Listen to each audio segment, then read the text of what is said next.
Well, good evening, everyone. I'd like to call the regularly scheduled meeting of the School District of North Fond du Lac Board of Education to order. A roll call vote, please. Chisholm. Here. Without here, Hack. Here. Stepbacher. Yes. Pollock. Here. Everyone is present, therefore we have quorum. Report on public notice, please, Mr. Sino. Yes, President Chisholm, agendas were posted at the village administrative buildings, the school district office, along with Marine Credit Union, and sent to KFIZ 107.1 The Bowl, 79.7 the news, and then also the Fond du Lac Reporter on Friday, and that's Friday, November 22nd, 2019. All right, thank you very much. Please rise for the Pledge of Allegiance. The flag is behind you. Allegiance to the flag of the United States of America and to the republic for which it stands, one nation, under God, indivisible, with liberty and justice for all. Thank you, everyone.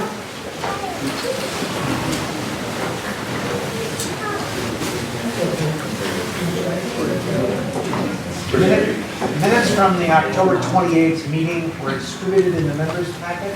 Does anyone have any additions or corrections?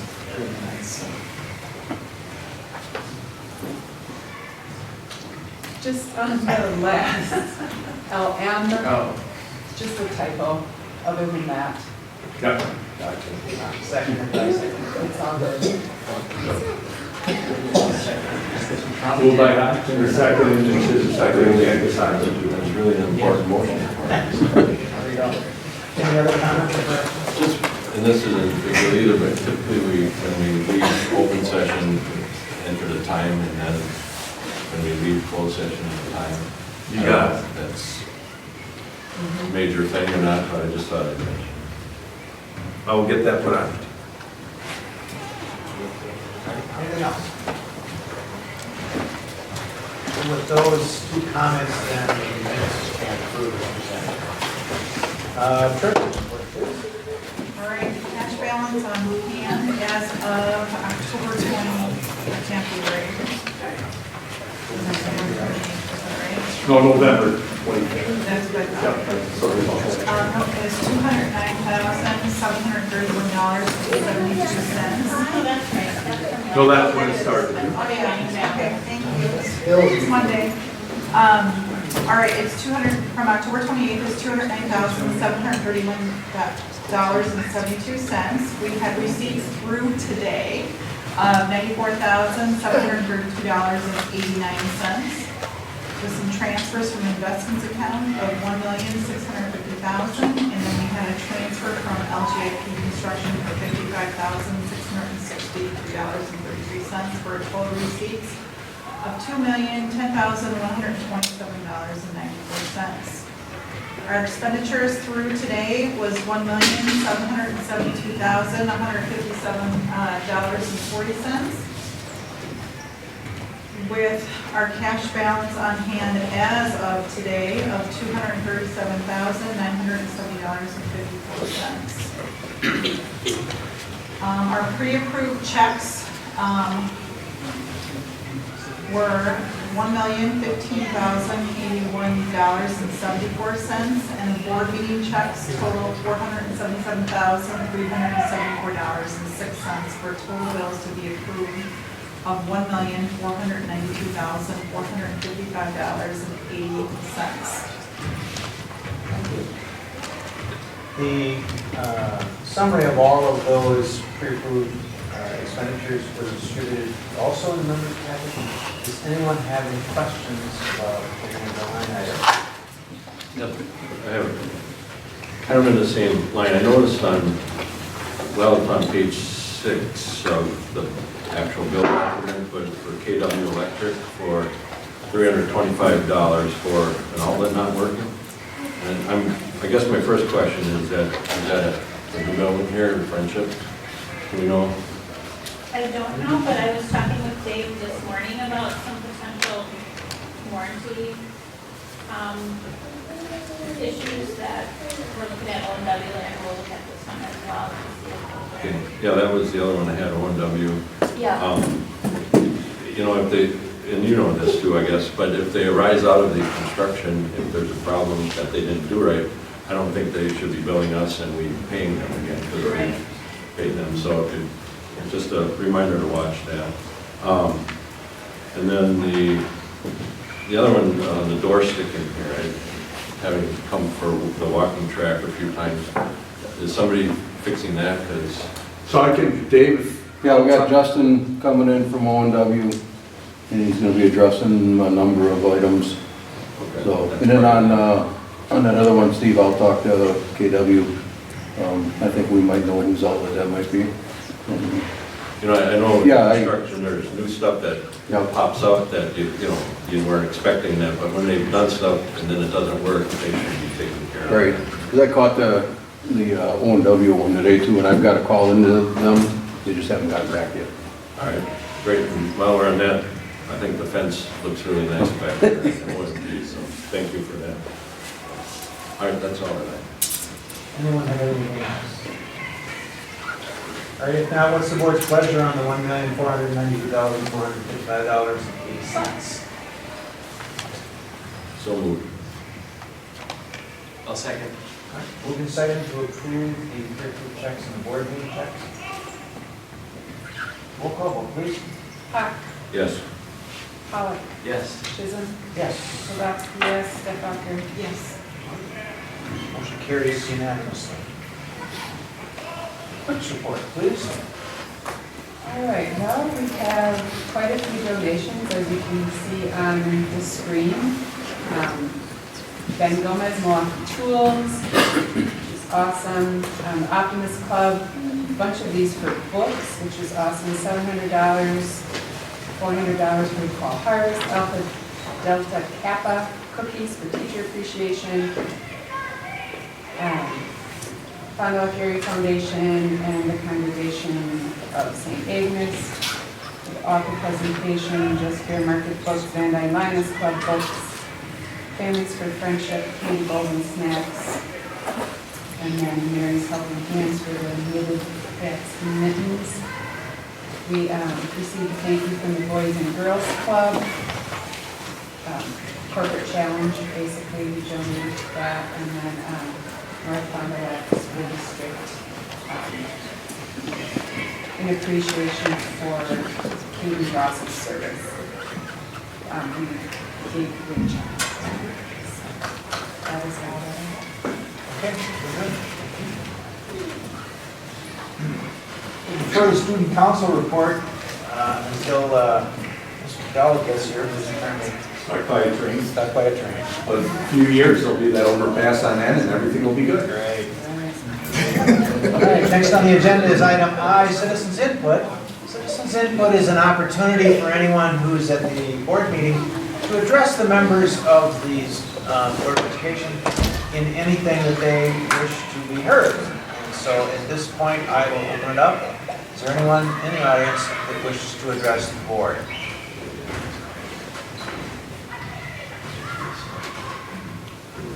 Anyone at all?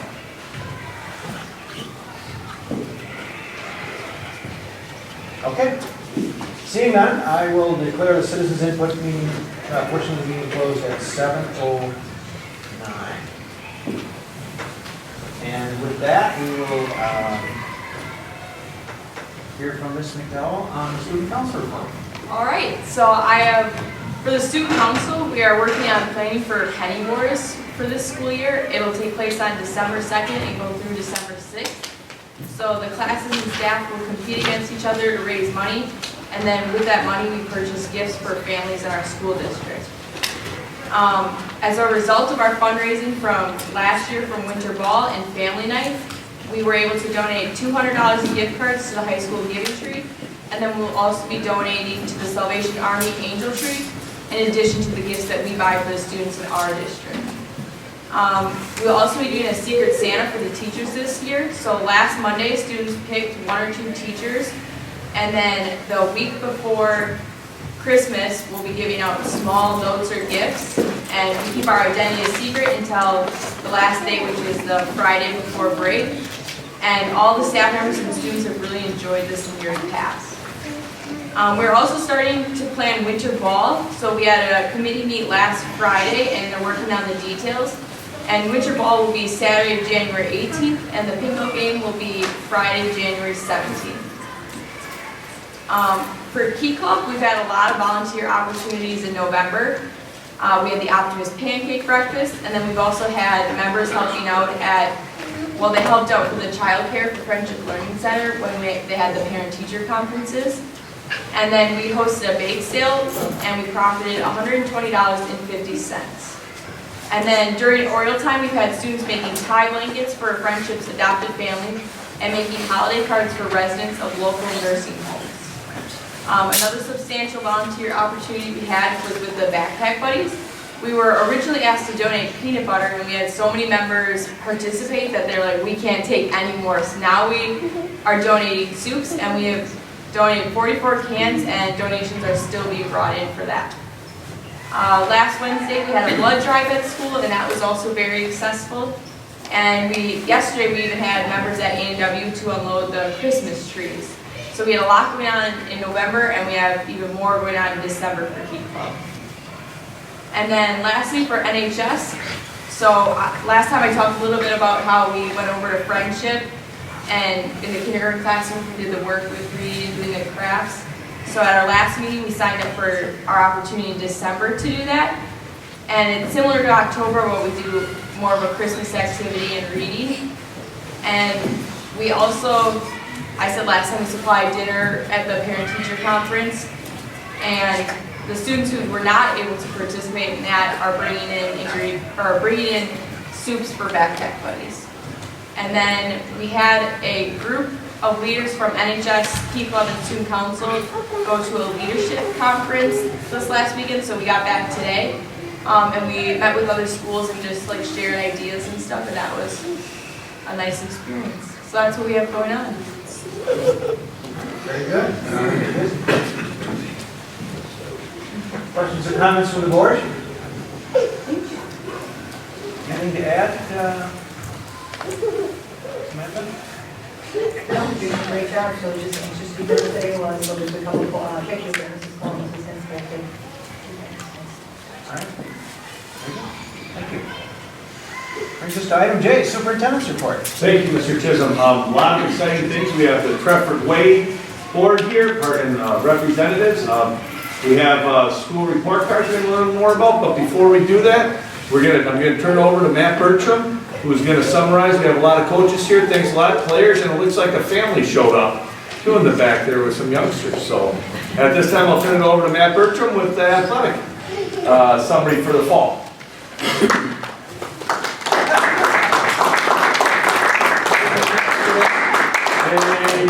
Your applause isn't going to make my time any shorter, so I'll go the way it is. I actually have to start this meeting here with my report is admitting to a lie. I don't lie very often because my wife usually beats me up if she ever catches me in it, but we had to tell a little bit of a white lie to convince a certain individual to show up at tonight's meeting. That individual is probably wondering why her entire family is here with her tonight. Every year, the Wisconsin Athletic Directors gives the ability to honor a person in the community that goes above and beyond for their service towards athletics in the school district. The choice this year was very easy for me to make. For anybody that has any idea what this woman does on a daily basis throughout the course of the year, there is no question whatsoever that if you were to prick her finger, it would come out orange and black. From the time she has gone through this district, being born and raised in this school district, bringing through all of her children, it is without a doubt that I would not be able to do my job both as a dean of students or as the athletic director in the school district without her, which is why I told her as long as I am in the position, she is not allowed to retire. Linda will, without a doubt, from 4 o'clock in the morning till sometimes 8 o'clock at night, 9 o'clock at night, coming and helping out with athletic events, taking care of uniforms, washing uniforms, making sure that these athletes have their paperwork done. The time and energy and love and compassion that she puts in to Oriole Athletics is without a doubt top notch. And it is with great honor at this time I ask for her to please come up and be recognized as this year's Service Award member represented by the Wisconsin Athletic Directors Association.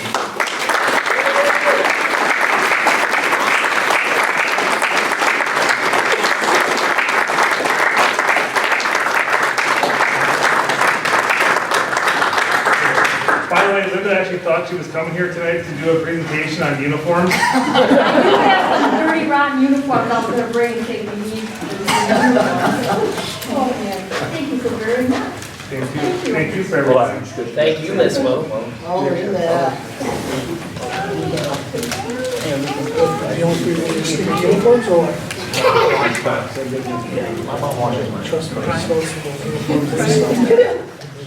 And Linda, you want to just introduce some of these cool people back here? So we know that what makes it possible for you to do the job? I have my husband Mike and my son Mike.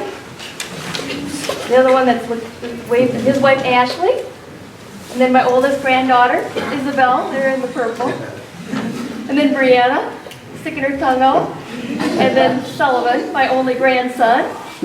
Then my daughter, Bobby Joe. Brian Mann, everybody should know him. And then my Isla and Cora. Thank you, guys.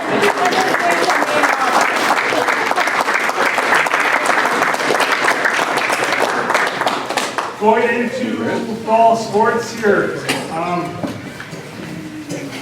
Overall, I am extremely pleased to know that most of our fall coaches are actually here tonight.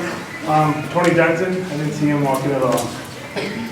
Tony Denson, our head boys soccer coach, has one of the toughest jobs because he has to manage not just me as an athletic director, but he also has to take care of Jeff Thomas at Laconia, Doug Mock at Oakfield, and Greg Hoffman at St. Mary's Princeton. We are a quad op for soccer. So he has to negotiate and figure out time for a lot of stuff. And he does an incredible job, and we're very pleased to have him as our head soccer coach. Results this year weren't where he wanted us to be. We went down to Cedarburg for our first round playoff game, and unfortunately, because of the fact that we're a quad op, we go to Division II for soccer. So we didn't fare as well as we'd like to. One of the big changes and something that will be coming is next year we will be a tryout. And part of the reason is that we will be moving on with the co-op with St. Mary Springs and Oakfield.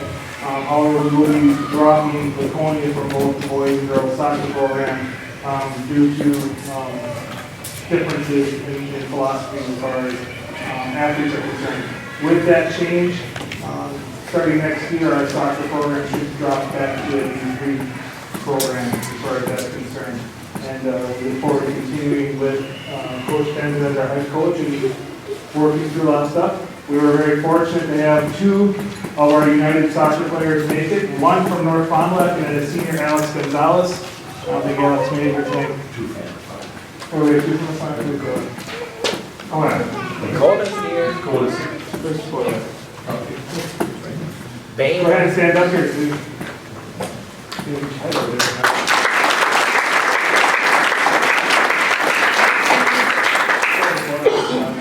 I wasn't prepared to talk to soccer. What a monster. So, How about Alex?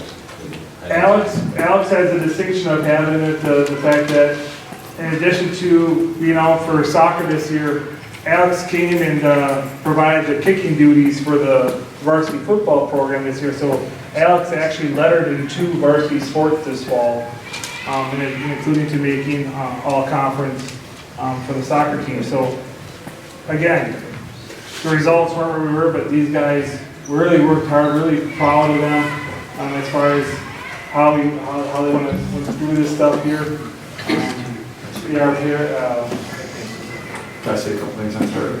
Yeah, so soccer actually, I thought they did outstanding. If you walk and watch them play, they went up against incredible teams. All the games that we played, we tied Central Wisconsin Christian, which was an incredible game. Tied Wayland Academy, that was amazing. I think a hand up something spectacular when the lightning struck and we got the tie. But also Dakota as working through and his energy on the B2 team all conference defenders in a league that's got some amazing talent. A lot to be said. I also want to thank his father for driving the float for all 4 years of the existence here. So thank you very much. But really appreciate you guys and all you did for United Soccer. It's very successful. We're in a very competitive league, and every game we were in and working hard. So thank you guys very much.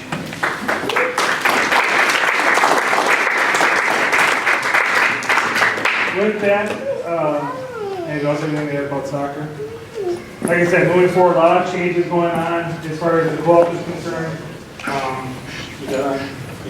Yeah, I'll get that. Yep, so that's on for approval, so just be aware that when you come up for, since it's a new co-op, we have to actually go through the whole renewal process and there's a change in it. So that's why it's going to be needing board approval for both boys and girls. Girls will still be, Laconia will still be with the girls at this spring. However, that will start next year then. It'll be just hopefully getting the girls on. Moving on, in case you didn't hear, this past year after a 2-year hiatus, we did have the return of varsity football to North Fond du Lac. And here to talk a little bit about that, I am pleased to introduce Mr. Todd Whitaker, head football coach.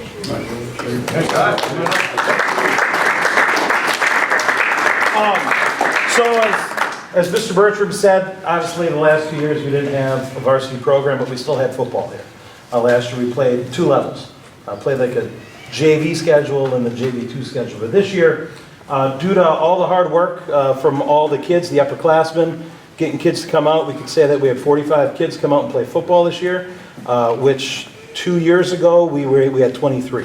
So we have seen a tremendous growth as far as the interest in football back here in North Fond du Lac. They worked really, really hard. Obviously the results weren't what we were hoping for, but every day they went out, they practiced hard, and there'll be a lot of memories that the kids will be able to carry with them. We talk about tough conference. Out of the 13 teams we played, 12 of them made the playoffs this season, and actually 4 of them were playing in the state semifinals to get to Madison, with Oshkosh Lourdes and Kiel and Lake Country Lutheran and the Springs. All right, so we talk about high quality opponents. That's what we got in our conference, and the kids did a great job this season. We did flag football for the youth this year. First year we did that over in Ripon, starting in 5th and 6th grade. We're hoping that maybe next year we can expand that to 3rd and 4th grade as well, because that's something that they offer in Ripon to kind of build the numbers up here for the program as we move forward. So like I said, the kids did really well this year and did an awesome job with that. Now, Mr. Bertram, were you going to talk about the all-conference, or you want me to? Okay. So all-conference, we were lucky enough this season to get 7 kids recognized all-conference with the Flyway Conference. Some of them are here this evening. We had Colton Lamb, who got honorable mention both offensive as a running back and defensive back for us. Did a great job for us. I don't think Colton's here right now. Offensively, we had Avery Hull. Avery's here if you want to stand up, Avery. Second team offensive line.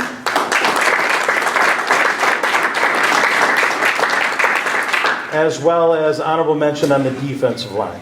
And did a great job and was one of the kids that was out recruiting kids to come out for us this year.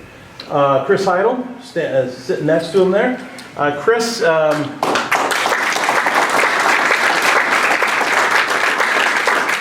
a great job too for us. He earned second team all-conference inside linebacker for us, one of the top tacklers in the state of Wisconsin. You probably talked to him. He can rattle off all the stats as far as where he fell in Division 4, as far as where he ranks for state, but did a great job too. We have Alan. Hi, Alan, who's here.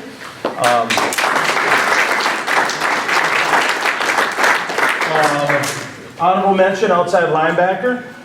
Great motor. Kid, I don't know if there was ever a time he came off the field tired. And gives really good hugs too. And then I think that's all we have that are here right now. But Carson Wrights got an honorable mention defensive line. as well for us on the defense. And is there anyone That's it. I'm forgetting? That's it? 1, 2, 3, 4. Yeah, and then that's it. So Well, I have a question, Coach. overall, a great season. They did a great job, and we look forward to great things in the future here for North Fauntleroy.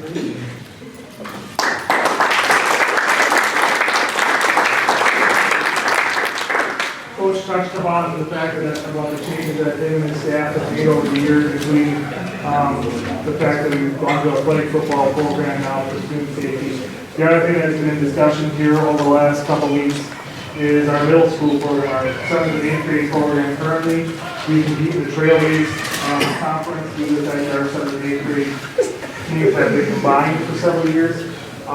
In recent years, the Flyway Conference has seen the same kind of effect that we've had, and many of the teams in that conference have now gone to 7th and 8th grade.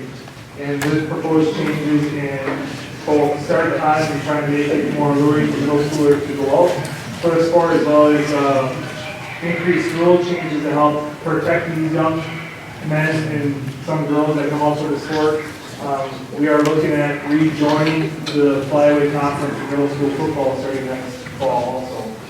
And I think that's a really exciting thing to actually start helping build up a lot of our high school rivalries with, WLA, et cetera, already now in the middle school to keep those going and being consistent through all the sport back to that. So, and that is partially, again, due to the coaches in place, the really getting these kids out and getting the kids themselves, encouraging others to come to the sport.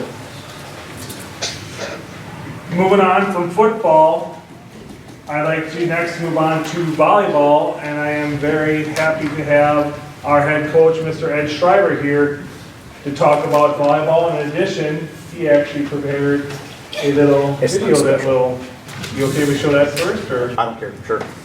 It's nothing special. I should have played my highlight here. We don't have a next. There's 26 minutes. 26 minutes.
All right, thanks for having me.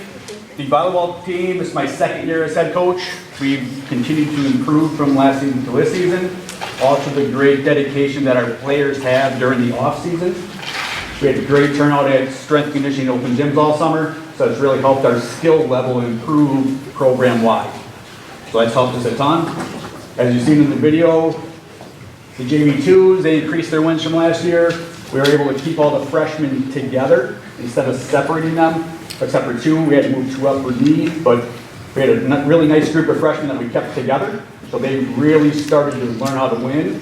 And at the end of the season, they were able to beat Springs the last match of the season, which is, I've heard hasn't happened in a while. JV2 did a nice job. They improved all year. and they took second in the whole team tournament.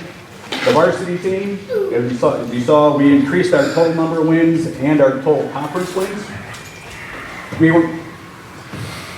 We're improving, which is good. We still left a few get away that we should have got, but that's just a part of learning how to win. That's still coming. That's our next step. We were second at our home invite, second at the Horicon invite.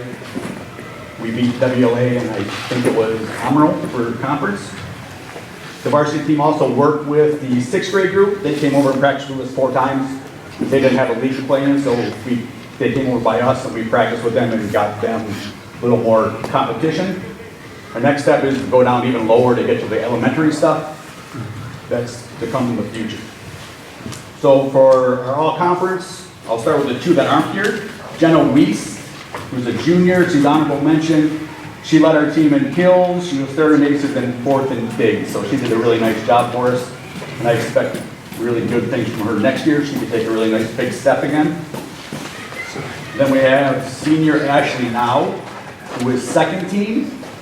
She led our team in assists, 2nd in aces, 2nd in digs, and 4th in kills. And I don't think she came off the floor the entire season. She played the entire time, all the way around, all the time. And then Riley is here. Riley, what's your name?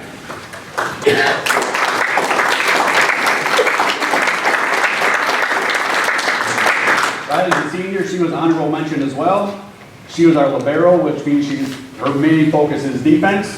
She led our team in digs. She had 146, according to my count, and that's twice as many as anybody else on her team. So she really did a great job of solidifying her defensive spot.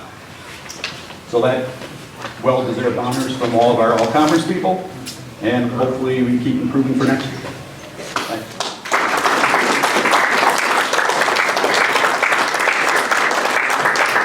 In the 2 years that Coach Schreiber has taken over the program, not only have we seen an increase in our productivity, but an increase in our enrollment to the point where this summer he actually called me and asked what the cut policy was for North Fond du Lac, and I said to him, he was like, are you serious? And he's like, yes. I'm like, we need to talk. And I was like, are you serious? That we had anything come on? He's like, yes. So we actually had a great talk about how do we fill the team, what do we do, talk about communication, and just an incredible job done by him and his staff to communicate and work with the girls and get them in a position to really have a wonderful, wonderful season. To the point where we look at our middle school numbers in our 7th and 8th grade, last year we had so many numbers, I believe we had over 20 out for each grade level, almost 50 girls in 7th and 8th grade all alone, that we actually are adding a 3rd coach to the middle school ranks to help out with the number of girls there. So just a wonderful job by Coach Schreiber and his staff to not just work with the high school, but to continue to work down through the middle school and the youth ranks to continue to start building those skills up and expect higher levels once they hit the high school level. So great job by him and his staff, so good job. Then we move on to the perennial all-conference coach, our cross-country head coach, Mr. Doug Corson.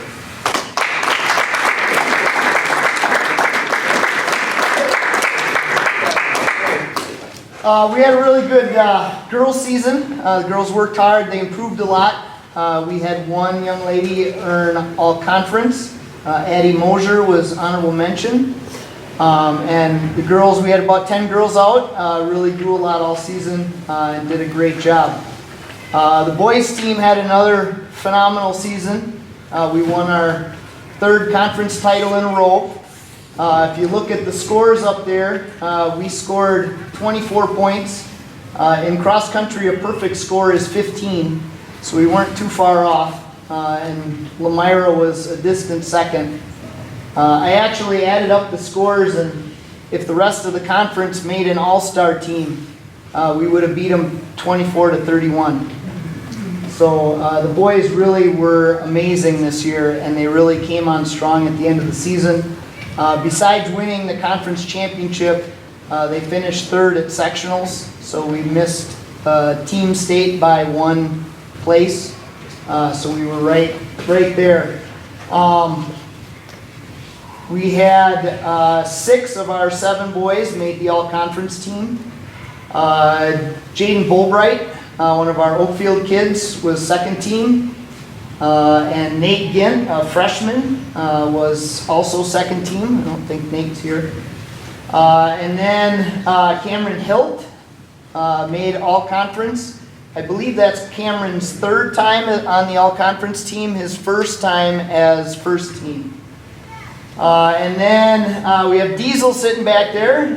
Diesel for the first time is all-conference, first team.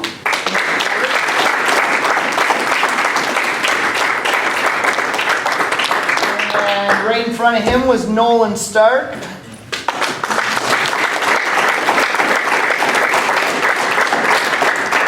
Nolan's only a sophomore, and this is his 2nd first team all-conference. So that's, were you all-conference last year, Diesel? No, I didn't think so.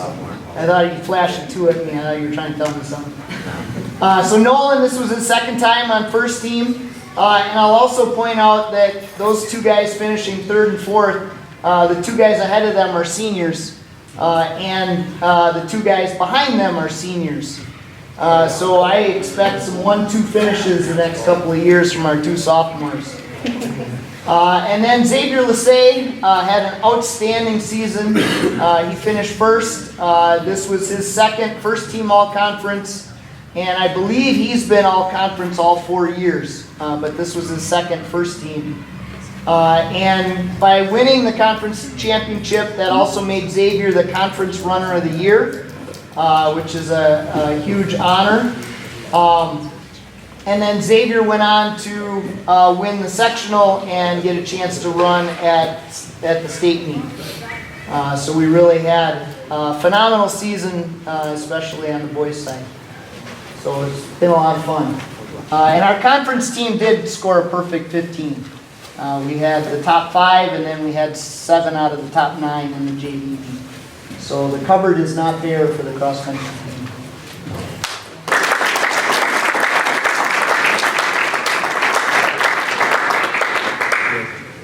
It is with a very heavy heart that I do want to make the announcement that Coach Forsyth, at the conclusion of the season, has made the tough decision to step down as our head cross-country coach. I will begin working with our partner in Oakfield, the athletic director Doug Mock over there, on trying to find somebody to go on in his place. But I know that Doug's not going far. He's still here as our head wrestling coach, and whoever we have assume that position, I know that Doug will be right there supporting them all the way. So one more time, please give it up to Mr.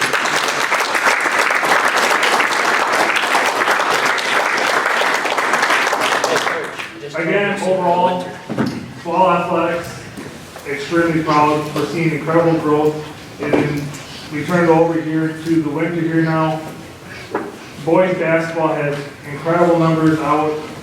Girls basketball, we are able to run 3 levels of girls basketball this year, which not even all D1 schools are able to say right now. Fox Valley Conference, for example, has many of the schools don't even have 3 levels there.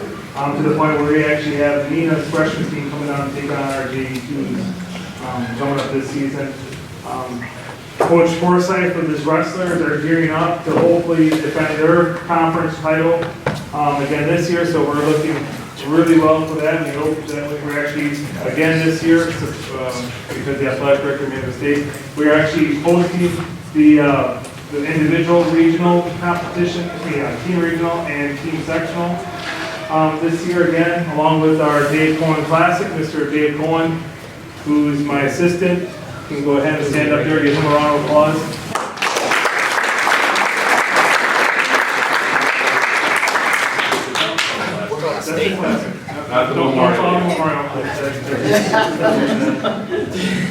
In fact, Mr. Cohen is going to be taking over some increased roles here over the next couple months as I take a step away from my position here over the next couple months. 2 weeks ago I had the birth of my 3rd child, so I am going to take a little time away from my role. I'm able to do that thanks to that gentleman here in the back. So thank you, Dave, for all the work that you do. I appreciate that. And of course, I'd be remiss if I didn't also bring up the fact that because of the support of the school board this winter, we do have powerlifting recognized as a school safety sport. Coach Moffey actually is coming to me as a request for more weight belts because we have such a huge number of boys and girls out for powerlifting this winter. It is absolutely tremendous, and thank you to the school board for your support of all the sports that we offer here in our final. We cannot do what we do without your support, so thank you. With that, I'm done, unless there are some questions or something else you got for me. One last time, ladies and gentlemen, to all our all-conference board members.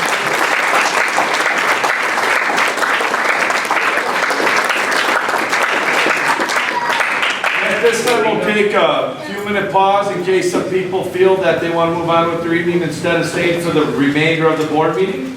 So if any of the athletes and their parents, this is that built-in timer, you're more than welcome to get on with the rest of the time and not be looked down upon whatsoever, because you can always see it on TV. Thanks, guys. It's gotta be one guy, one over here. Yeah, do that. Have a good one. Good job. Good job, Nolan. All right. Good job, Dave. Have a good one. Have a good one. Family?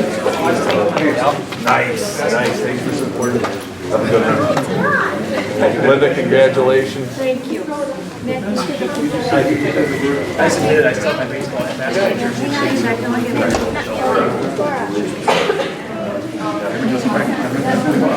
See you later. Have a good one. All right, you guys want to move up here? Get your corner. Come on. I did, so when you take this, I'm going to make a new one. Right here. I was gonna say, what is that? Yeah, so this isn't out, this is live yet, so. I Don't got a lot. hand this out to anybody? No, I sold a lot of people, and everybody's like, yeah, and then I look, I saw you keep Mark, and I'm like, sorry. Thank you. I did, my wife had it, but I think credit for it. Nice looking lights to start off in this neighborhood. It's a good start. It's a good start.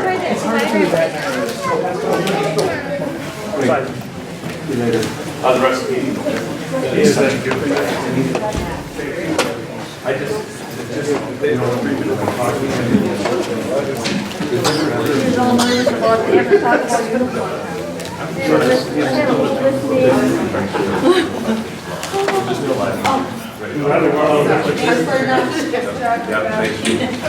have a whole list of stuff to make. I know, thanks for the report. Good work, thank you, Linda, have a good one. Good, have a good one. You gotta get them through this week. I said brother, it's very, then we're good to share. Hold on. All right, thanks, man. All right. So, one other thing, I am gonna reach out to Pat, Sam remind me also, I'd like to have him come December or January because we finished second in state with one of our teams last year for ice fishing. But what happens is all the ice fishing teams from throughout the state, there's like 200. The coaches all vote, the teams all vote on who is the best program in the state, and the school district of North Fond du Lac's ice fishing team was voted the best program in the state. So, yeah.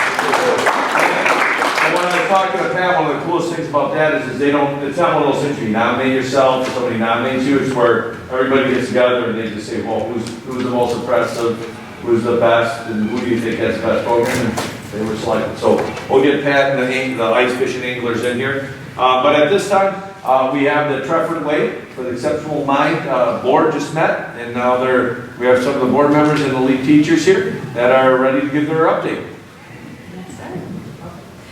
For events that we have coming up tomorrow, we'll be hosting a World's Fair. All of our students participated, our older students all researched countries, and our younger students worked on the coral reef. So all students are presenting from 1 to 2. If anyone's free and wants to stop through and tour and see what the kids can share with you, they'll hold giveaways also.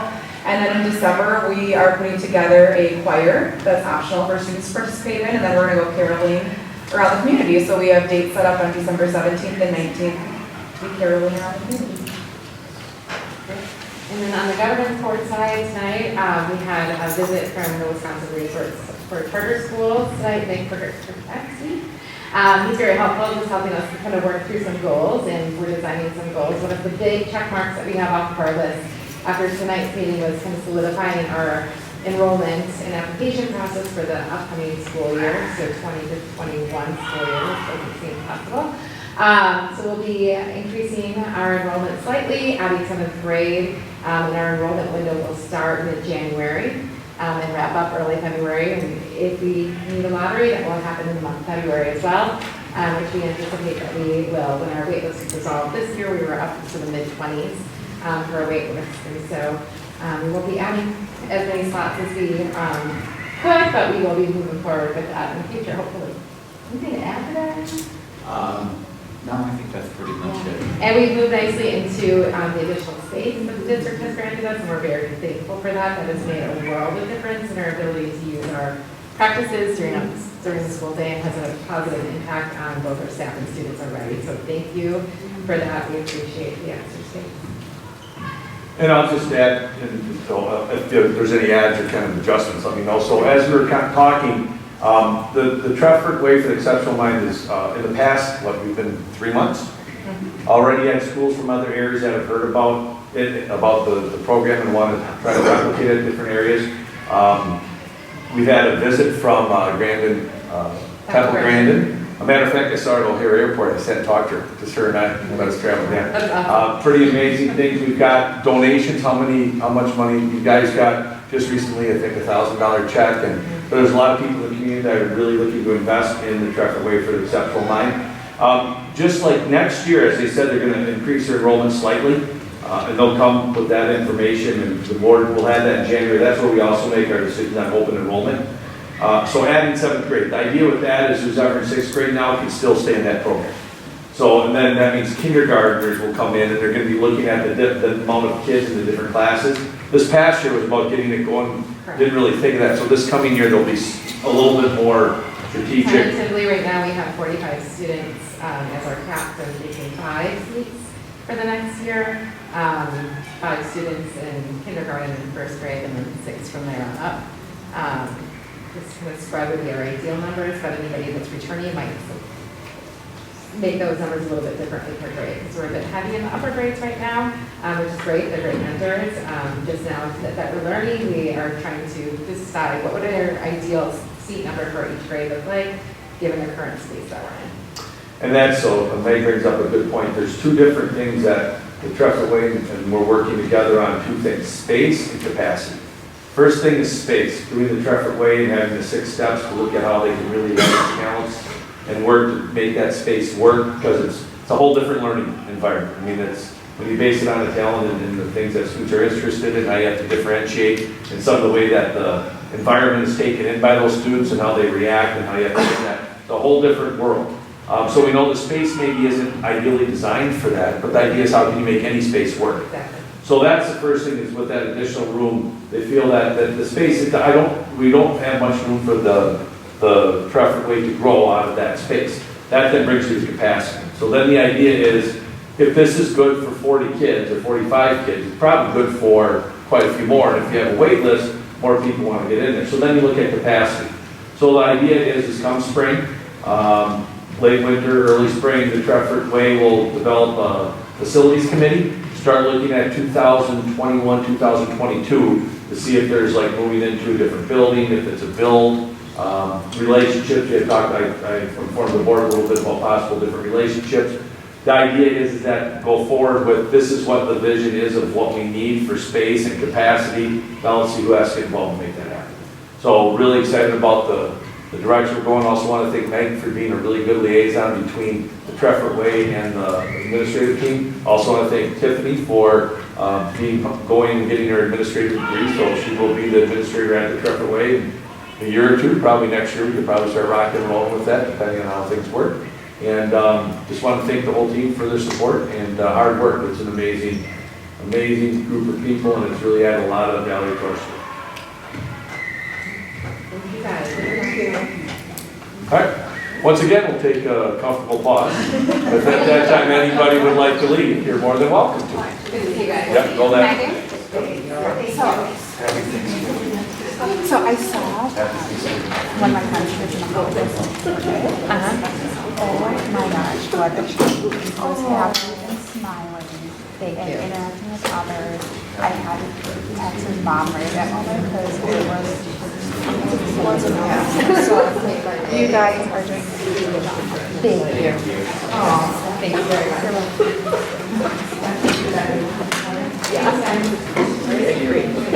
Yeah, he called me my sisters. All right, so where we're gonna go now is Adam is passing out some information to you.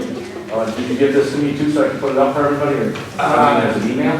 No, don't have it electronically, but this is just for reference, so nothing that we'll dig into. Okay. All right, so those two, oh, did I miss one? All right, here we go. So those two pieces I gave you, on the board, we all have kind of different experiences. Some of us have been on the board when the report cards started. Some of us are maybe a year or two new to these. So the one sheet from the DPI, just more information about what is on the front page of the report card, and there's lots of other information on the DPI site if you guys want a little bit deeper dig. I can get that information to you. And then that other handout, just kind of that historical look of our report cards from the past bunch of years, district report card, and then each school. So there's a back side to that. So just a little bit of a reference. Nothing we'll dig into right now, but just for your reference. So. Could you go, Adam, this is really great, not just for your reference, but for everybody. Could you just kind of tell about the growth? I think that's been important. Sure. From just the Sure, yeah. So on this one here, this is just report cards are public, so we can go through and look and see, okay, compare. How do we compare to other districts within the state, or the two I like to look at, districts and schools that have similar poverty rate to us, or schools with similar enrollment. So you can see that the different rankings there. Sometimes there's a little ebb and flow with the number of schools out of, depending on, again, as our economically disadvantaged numbers change. That can change that out of number. Also, for instance, like high school, there's a big jump in the number of high schools because now private schools have report cards. So that really added to more high schools than there had been in the past. So, and again, you can definitely see certain trends there as we've made that shift from what we want kids to learn as opposed to what we're teaching. We've seen those rankings really increase across the board, and I'll highlight on there the district has really made that jump the last 2 years. I think jumped almost about 50 slots per year the last 2 years. So in that 50th percentile of that top half now, which is pretty exciting. And again, kind of just some other good highlights there as you look through that. So. And you share that with us.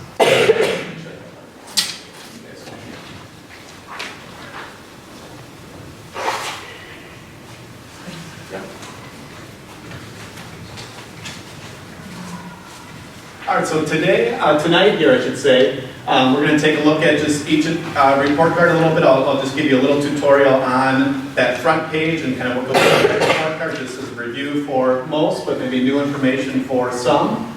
And then just highlight kind of that story that report card's telling. And the really exciting thing, I guess, when I look at these is there's nothing on here where we look at things that we felt we were doing really good at and we're seeing data in the right direction. There's nothing that was a surprise. We expected that to happen, or we knew those trends were taking place. And the things where the data is not where we want to be, that wasn't a surprise either. We already have plans and are working on those pieces so that we have that data starting to change. So nothing we dug in as an admin team was a surprise. When we dug into certain demographic groups and different test results per grades, it was pretty much what we thought that would be, and we had plans in place. As we look at, again, I'll highlight some things for the ELA or math that might be things that we're working on, but we've kind of already had those talks in the summer, and I've started working towards those. So, just a reminder, when we look at this report card, this is a snapshot of where we are at academically, and not everything we do academically goes into this report card. So it's looking at state assessment results, attendance results, and graduation rates. So just accounts for those factors. And those go into the different calculations that you see up here. So the top box, way up on top, there's 4 major priority areas. The top one is looking at achievement. on those state assessments for math and ELA. The second box is looking at growth on our state assessments for math and ELA, and we'll talk more about that growth in a second. The next indicator area is the closing gaps. So that's looking at specific groups within our district and how they did on achievement from in ELA and math compared to the opposite group within the state. So for example, it would look at, in our district, how are special education students in special education doing compared to students that are not in special education? And is that gap closing, or is that gap widening, or is it just kind of a flat line gap? And also in the gap scores, our graduation rate, so it looks at how are those students, again, of different populations, what do their graduation rates look like, and are there gaps in that? And obviously, we score a 50, so we absolutely have no gaps when it comes to graduation. Samantha does an awesome job, and her team with that repeatedly. So, and then the last one is on-track readiness, and that looks at a couple different factors with attendance, graduation, and then some really key benchmarks with 3rd grade ELA and 8th grade math. That's just tied to research on when it's really critical for kids to have specific skills for ELA and math at those grade levels. So there's a big score for every priority area, which you can see in bold. And then next to that bold score is the state score. And those numbers are out of 100. So all those calculations of how kids do, a lot goes into that. There's a 150-page document the DPI puts out on how they get these numbers, which won't be what we'll dive into today, but you get to those numbers, and again, the things that we look at would be, okay, how do we compare from a past year's report card, how do we compare to the state, and then even looking into, okay, how does those different subgroups within the indicators look? So how does ELA compare to the state? How has ELA been moving for achievement? How's math been moving in different buildings and in our district? So a couple of things for you guys to think about is when we see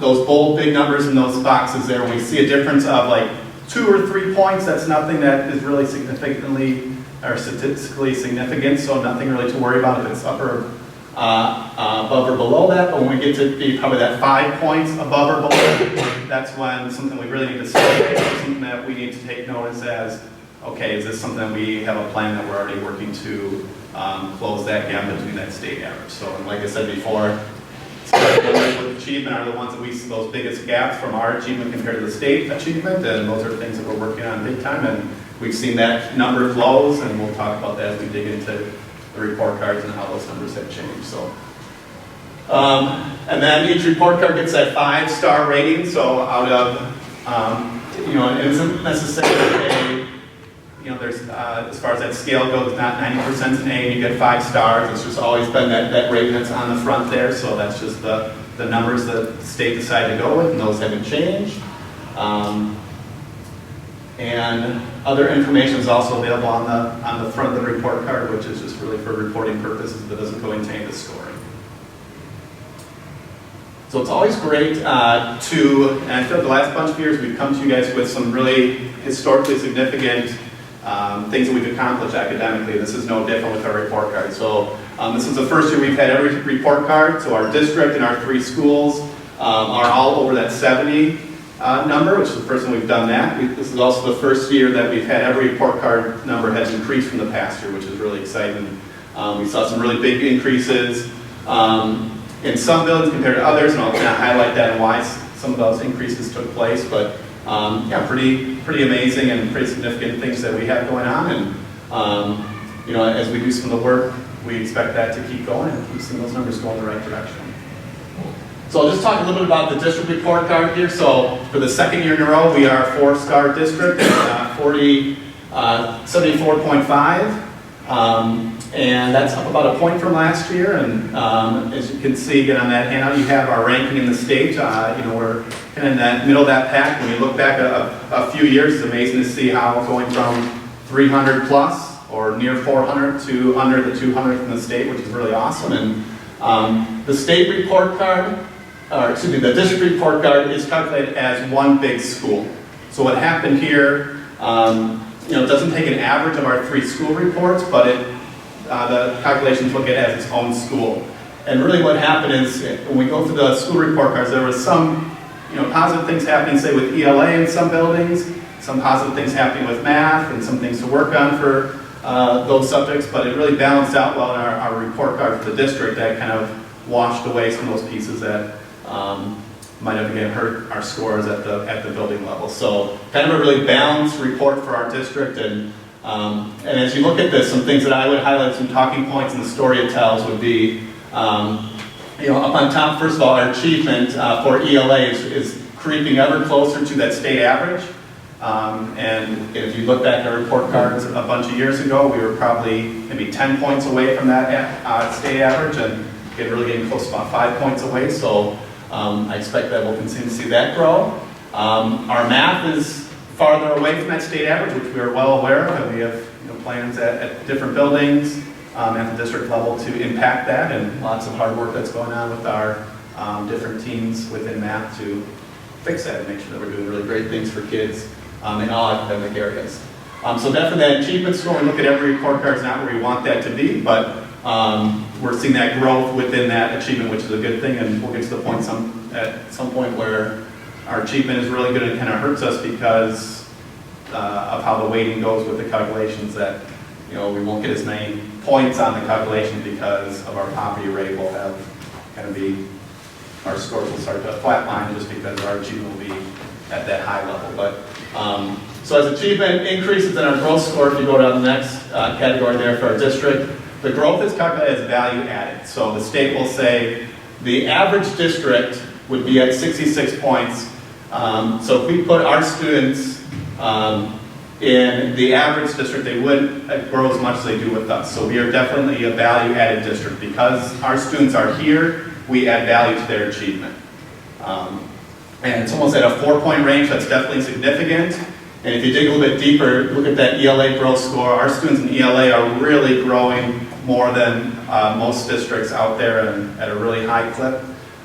So again, if we take our students, or our students were somewhere else, they would not grow as much in ELA as they do because we have them here and are able to work with them and to help them grow. And again, and as that achievement goes up, the growth is going to go up. So that's a good highlight there. Our math growth, even though our achievement isn't great, our math growth district-wide is pretty solid, really close to where that state average would be. Closing gaps is where we really do an amazing job. So we're almost 20 points above the state average for closing gaps. So again, that's looking at how do students of color, how do students in special education, how do students in poverty do compared to that opposite subgroup in the state. And we have some really great gap scores. Again, ELA is really significant. Students that are in our district really do well, and we can close that gap in ELA. Math, kind of right about where the rest of the state's doing as far as closing those gaps. And then graduation, that really is a huge part of that score. And our graduation gaps, like we mentioned before, are non-existent, and Samantha and her team does a great job with that.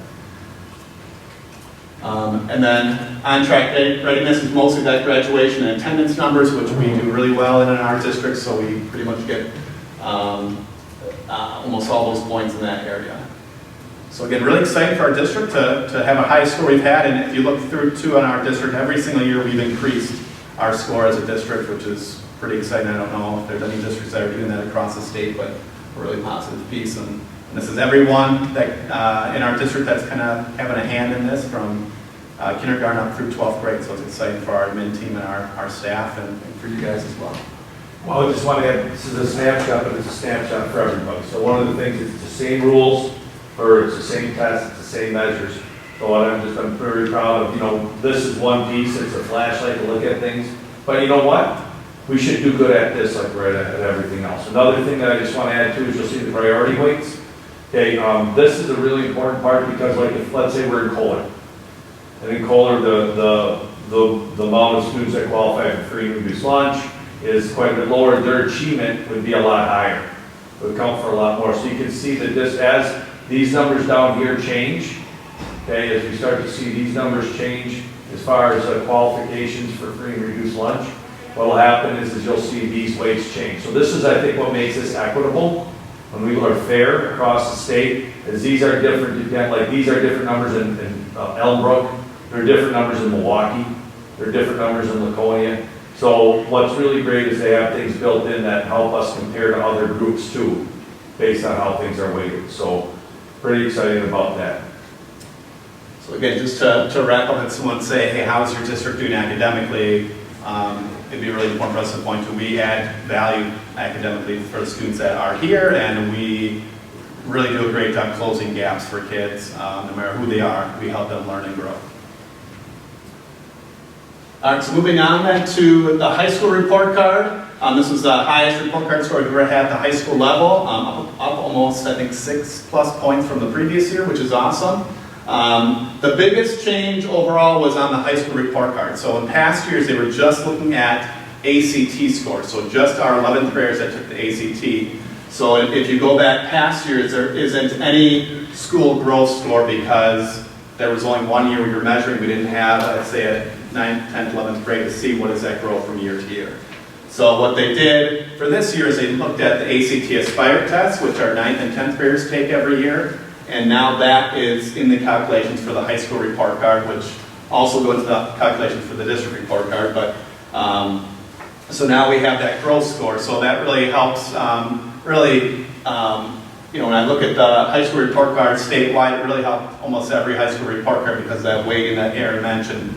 Before the calculations, that weighting used to be 50% for achievement because no one had a growth score, and then 25, but now that weighting changes, and I think the average score for the high school report cards went up a little bit across the state. So, with this school here, this is kind of the high school story we're telling here is really a good blend of ELA and math. So there's some really good pockets of excellence in the data with ELA and math, and some things to work on with both of these areas. So really solid value added score. So again, that school growth. That value added, I'm having a glare seeing the numbers there, but that value added for math is ahead of that state average and looks a little bit better than the ELA, even though the achievement for ELA is better. So kids are achieving better ELA at the high school level, but the growth is better at the high school level.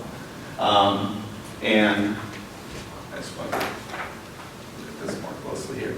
And again, that's almost a 4-point increase for value add, so that's really significant and a really great thing for us to celebrate. Closing gaps, just like on our district report card, our closing gap score is really amazing at the high school and almost 20 points above. And really significant closing gaps with our ELA at the high school. Again, compared to math we aren't closing those gaps quite as quick, but ELA we are, and again, that's so kind of balance. There's some really positive celebrations for ELA, and then some celebrations for math, and kind of really balance itself out to a really nice score and a really solid score. And I think ranking-wise too, yeah, really just a big jump for our high school ranking when you look at statewide comparisons. And again, I'll just note too, as we go through and see some scores that that aren't where we want them to be right now. We've seen this data. There's really no surprises when we got our reports. The things we already were working on and knew we need to get better and needed to see more student learning from our students, and we've had those plans in our SLOs and our building goals. So middle school, they went up almost 2 points this year. The middle school and the elementary school too kind of tell a similar story with really strong ELA calculations and really strong ELA numbers, not so much on the math side. So that tend to hurt both of these report cards and some of the math pieces, which we were aware of before these came out, and we've been working with teams and trying some different things to look at that. One of the things for the middle school here with math is probably looking at a new math adoption, textbook adoption next year. We've kind of been piloting a couple or one series right now, and we're going to look after Christmas a little bit more closely at, okay, what tool might be the best tool for our students in math.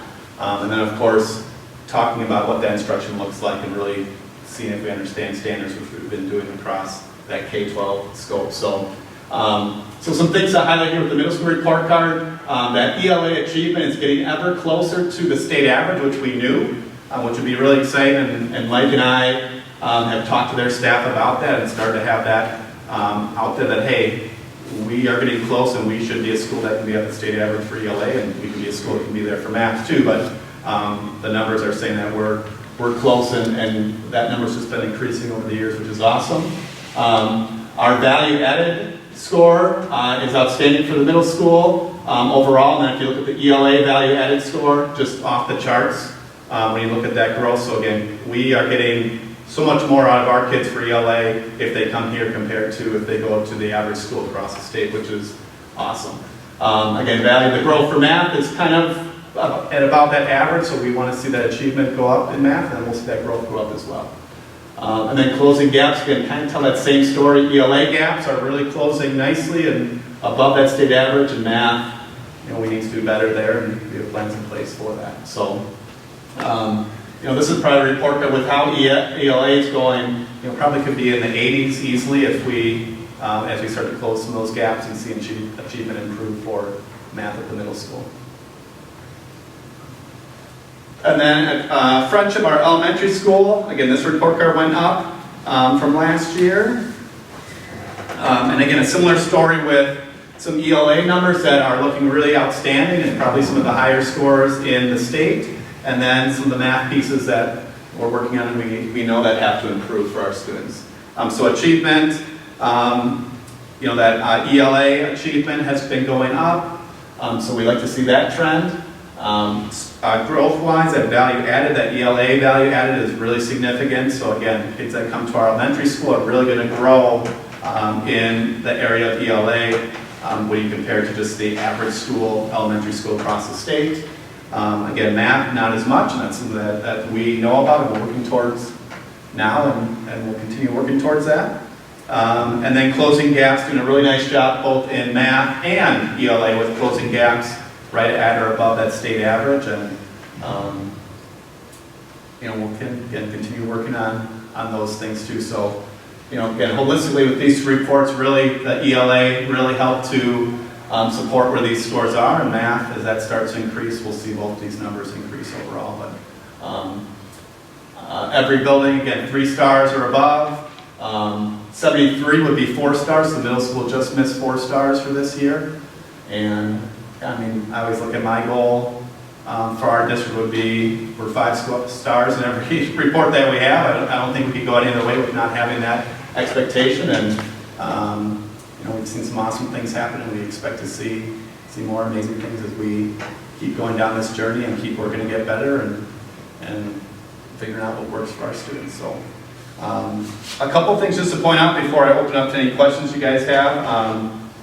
Some things that will change next year. So we just met with the Trefford Way. Next year the Trefford Way will have a report card, so we'll have 5 reports to look at. Typically charter schools score really amazingly. I've seen some in the 80s and 90s for the overall score, so it'll be really interesting to see how that ends up being. But the tough part about some charter schools is the number of students usually is less. So in our charter school, we have about 40 kids probably taking that assessment. So sometimes that 5 kids, it could sway that score either really positively or negatively. So we'll kind of see how that all flushes out. The growth, the closing gaps calculations will probably change a little bit next year. Instead, it probably impacts us very little. There's some groups that we have that just aren't large enough to get a gap score that goes into the calculation. Next year what they want to do is just kind of lump every single group together and give the district a score no matter how many kids are in that group or not. So it probably won't impact us very much, but could impact other districts or schools. And then, I think for that piece, I'm really, when I look at some of the things positive that are happening, I always credit our admin team and the work that they do, and our teacher teams that are working with them, and their ability to take risks and try some new things with, hey, if students are responding, we have to kind of change. If we get stuck doing the same thing over and over again, we can't expect our students to give us different results. So trying different things, and some of those areas where things aren't working, I always take full responsibility for that and know that, hey, we got to get better there, and it starts with me. Questions you guys have? Again, we spent about 2 hours dissecting these as a min team, really digging into the other pages and work, and I've probably looked these over lots more hours than this, but kind of a lot of information packed in just a short amount of time, but thoughts or questions?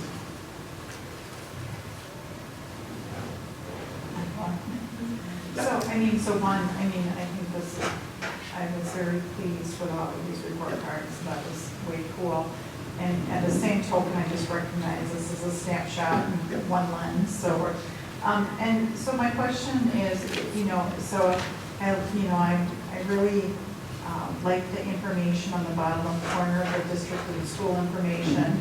Are we getting any disaggregated data on any of this? So like, how does our students of color or students with disabilities, how does that break down, or do you get disaggregated even from there? Because to me, we get a snapshot, but until we dig deeper and really understand that data, and like it seems like it would be there because the information's there. Yeah, that's a great question. So if you dig into the detailed view of these reports, it breaks all of it down. So especially in those growth areas and gap areas, it will give you, hey, what's your growth score for special education students for ELA and for math? What's your gap score for kids that are in our EL program? So we have looked at all that, and again, not really many surprises. We have some of the best access scores, which is the assessment that our students receiving EL services take. We have some of the best access scores in the state, and our kids that are in our EL program dominated when it came to growth and gaps. And our students that are Hispanic dominated when it came to growth and gaps. As far as like some of those subgroups, like African American students, we don't have that many to really get those scores. So a lot of the information there would say NA, so we don't get a calculation for that. But if you would dig into those other scores and dig into that further, you'd pretty much see, again, kind of like I mentioned before, in a lot of buildings like ELA, we see a lot of all those subgroups say for ELA, like for the middle school, for example, a lot of growth, just did a great job, a lot of growth. Gap scores are really great, and then some in math, we're kind of across the board, we're just seeing maybe not as much growth or gaps closing as much as we'd like to. So we've looked at that, we have that, and we can definitely send that to you if you guys want to take a more of what that looks like. Absenteeism and for all of that stuff, we can look at that. Yep, and you can look for graduation too, and again with graduation, it's really not, there's something that jumps out with us with, oh gosh, we're not graduating this population of kids or that. It really comes down to us, like maybe 3 kids, if that. So there's really no trend there attendance-wise too. We don't have those trends like say other schools like in Milwaukee or other schools near us sometimes have some trends that they have to look at and say, okay, why is this happening? One thing with Adam's role is that he has more time to look at this, and he'll continually give the principals more information about subgroups and things they should look at, and be able to articulate those things better and better so that decisions continually be made more on data. So. I just have one question.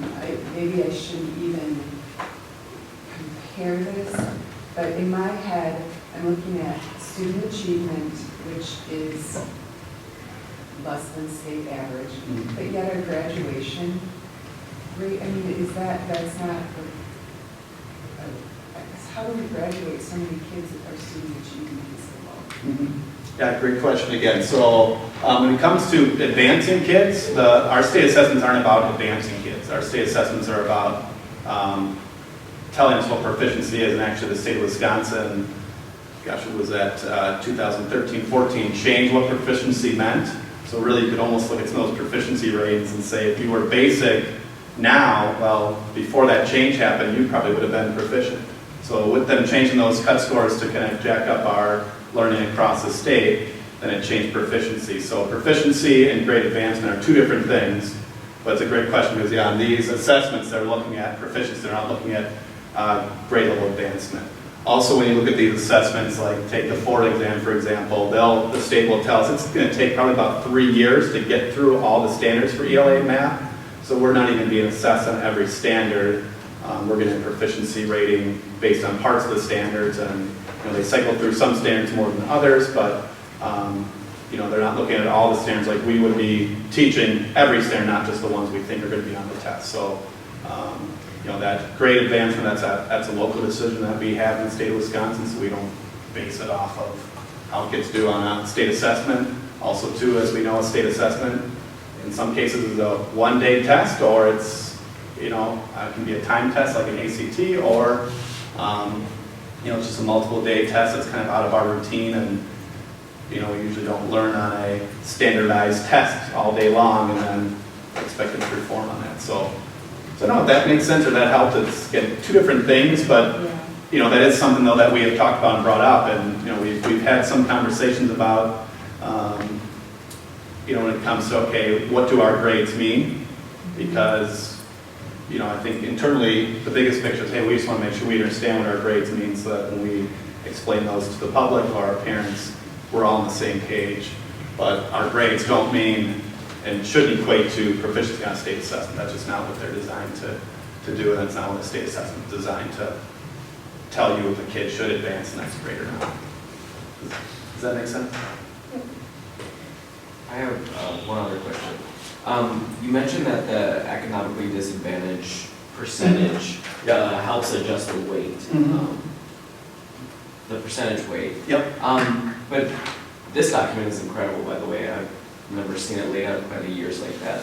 I am not seeing any correlation between our poverty rate and ultimately the score that we end up getting. In your experience, do you see that more correlating between the two throughout the years, or are we just an anomaly where it really doesn't affect the score like it does other states? Yeah, so you say like, okay, because we have a certain number of poverty that we should do as well, or we shouldn't have these things well, that take place. The fact that it does affect the percentage weight so much, I thought, as soon as hearing that, I'm like, oh, I'm sure we'll see correlations then between, but I mean, there are years we did better when we had in that specific school, over 60% economically disadvantaged, but we did really well that year from a score standard. So my question is, do we do well that year because of that percentage, or do we do well that year, period? Yeah, that's another great question. And for us, any of these numbers here, we don't lump kids in. First of all, we don't lump kids into, hey, woe is us because we have these students that are maybe coming with this situation. We can't do it, or they can't learn any of those pieces. So for us, it's not part of the equation. We want really high achieving, high growth for all of our students, regardless of where they come from or who they are. But as far as correlations to, our rates change a little bit here and there, but it hasn't really impacted us too much. Actually, our rates started to go down the last couple of years in some buildings, which as that rate started to go down, we still had some of those overall scores go up. So really no correlation to that. And again, this number is pulled based on if parents sign up for that support or not too. So sometimes it's not a totally accurate number. Accurate to what people are actually doing with that home. Yep, so, but the theory behind that with the state when they made that change was research on, okay, students that are in poverty may have less opportunities for life experiences and educational things that take place at home maybe before school starts.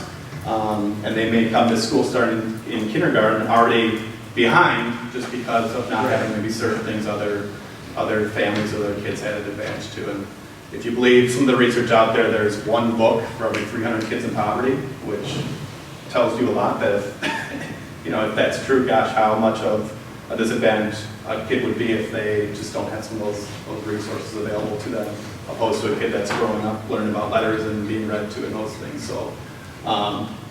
So again, those numbers for us, we don't, we're really proud of who we have and the students we have, and I think that's why it's amazing that with some of the things we've been able to do and some of the growth we've been able to see, because we have kids coming to us with things or with skills that they didn't get early on that we're giving to them, and we're seeing amazing things. And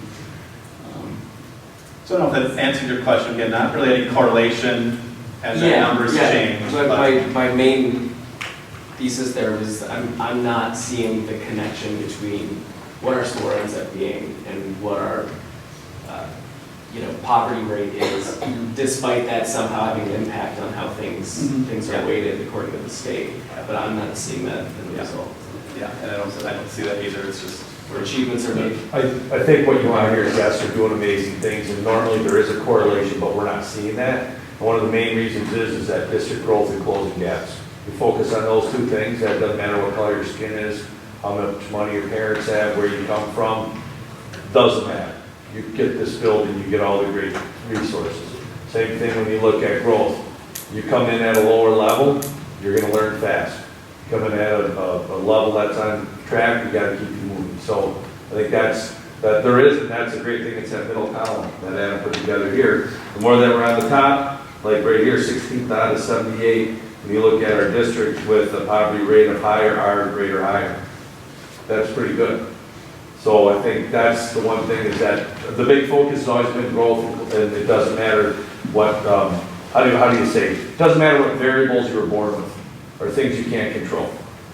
And you're here. So yeah, that's one of the coolest things that we do is we focus on growth and achievement. You can't impact somebody who moves here in 5th grade that that has a 2nd grade reading level, not because they have a disability, but they haven't had opportunities. So yeah. And it's, again, it's a challenge, it's a real challenge. You know, we've had talks administratively with our teams, and yeah, when, you know, legally we need to provide students with their grade level curriculum, but then also sometimes help and support maybe some holes that are there too. So that's a really tough challenge, but you know, what we've been able to do, like we talked about a few board meetings ago, is hey, we had a grade level that took kids that were 18% below the state average on a state assessment, flipped that in 1 year. And we didn't feel bad for ourselves or anything like that. We said, hey, we're going to do it, and they did that, and we know we can do that at any grade level, any content area. It's just a matter of us and what we can do, but also it's a challenge to say the least. That's why those things that we've done are amazing, and we're really proud of, and I'm excited for the amazing things we'll do in the future. Mike, Sam, Adam, Chris, anything you guys want to add?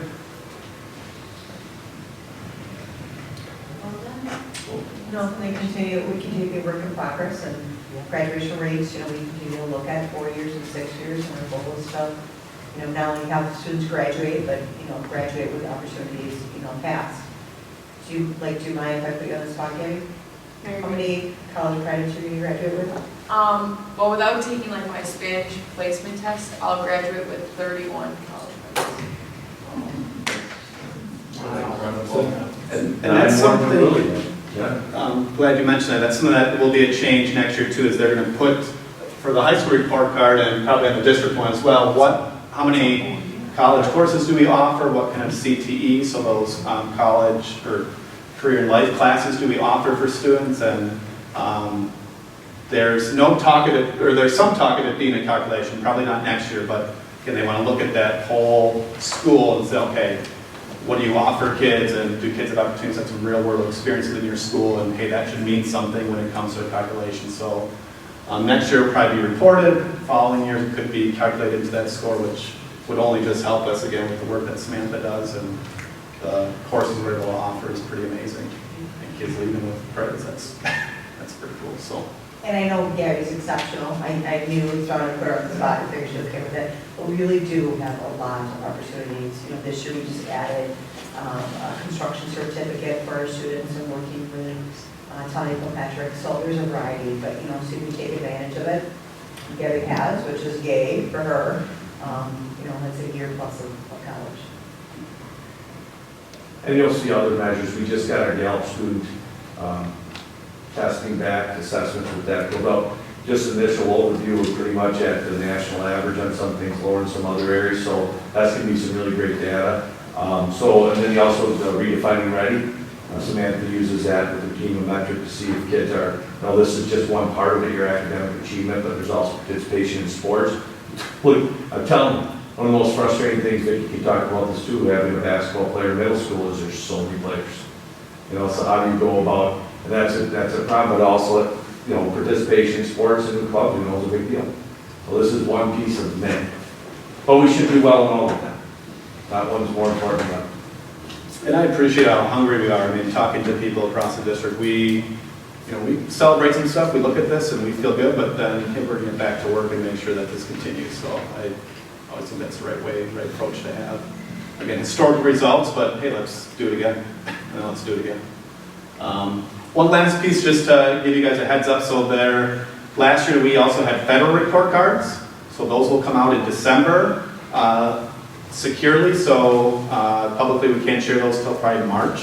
We'll probably bring those to you guys too. And they look at some of the same measures as our state report card does. The one difference is with our state report cards, everyone could be 5 stars across the state. Yeah. Everyone can do it. With the federal report cards, if everyone had 100% proficiency in advanced, the federal government's still going to rank every school in Wisconsin. So you could be the 100% proficiency in advancement for ELA math, but you could be ranked last in the state just because other schools were more proficient in advanced. So they want to identify who are the bottom percentage of schools, and they want to help out those schools. And in our state, mostly it's schools in Milwaukee public school system, but last year we didn't have any schools identified, but you'll hear more about those federal report cards probably in the spring. This is a FYI. Sorry. Thank you. All right, so moving on, just really quick, I'll have the 1920 calendar for coming to the board, and the December one, we're just kind of hashing out when the days of professional development will be. Although I started things pretty much said I brought that for, we're having the before Easter for the trip to Disney World, and well, Orlando, they're going to other places too. Policy updates, we continue to have those. You saw that. I'm working with Marie on staff compensation for professional and also hourly wage. You're going to have the first answer in December on that also. Holiday concerts, that all came in, the updates for the administrative team, so make sure if you have the time you want to come and see one, they're coming up. Board signature period, I don't think that I would get you all that stuff before. Amy, did she have it in there? I don't think so. Or did you get it yet? I sent you something today. Okay, you did? All right. So do you have this stuff for kids' signatures? Okay. I'll make sure that you get all that, and we'll get that delivered and put a note for that. So it's up, so that board that's coming up, and Vicky's one that's up. And then the other thing is right here. You see on the left, this is going to be going out as a postcard, half a sheet of paper. It'll be going out will be going out next week. And it's about the open house. These are the pictures of friendship that were professionally taken about a couple months ago. So it'll be on the front, we'll have these 3 things. Join us from 5:30 to 7, and then on the back, Storyland, and that's where the thing will be. We'll have our wayfinding and working with Econo Print, and also Bart Putzer. It's going to be really cool for signage so we know where everything is and help learn about all the different learning lands. And then I know there's a committee at FLC that's also looking at organizing with students and staff and how that looks. So, any other announcements or things from you guys? All right. Any questions or anything that the board has of any of the administrative team? Well, okay then. We're going to rock and roll. We'll move on to discuss and consider approving the 2021 course description guide. Or wait, I'll turn it over to you, Mr. Chisholm, if you want to go into new business. I'm sorry, I jumped in on that. That's okay, no problem. Item K, new business. Number 1 is discuss and consider the 2021 course description book that was in one of the email attachments.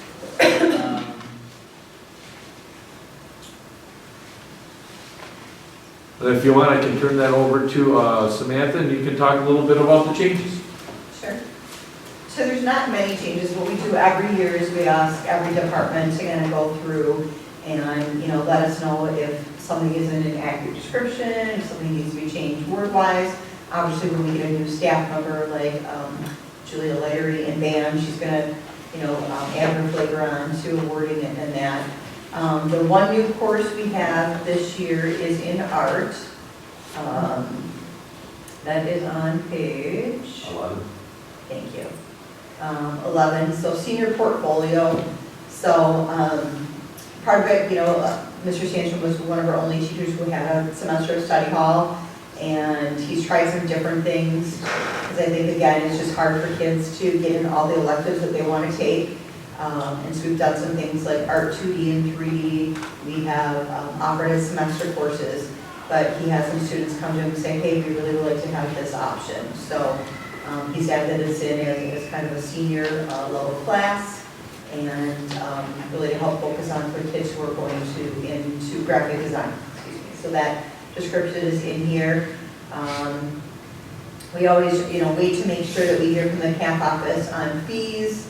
So we just kind of highlight that in here. As long as I've been here, The CAP office from the Oshkosh charges our district half of the course fee, and then we charge parents half of that fee, and we pick up the other half of that fee. So it's really, really reasonable for parents, and we'll continue to look at it if we're able to do that. What else? Like I said, the band changed. Wording on there, family and consumer science on page 18. Stephanie looked at, because of her classes have dual enrollment for MPTC, they changed a couple of things this year, and so she needed to change to 2 courses. So the EC Health, Safety, and Nutrition is kind of that beginning level course, and then afterwards the Foundations of Early Childhood. So that was just kind of to follow in line for MPTC. And rest, like I said, is just a couple of verbiage change. Our math department, we no longer have any wording in for algebra 1A and 1B, because we've eliminated those the past couple of years.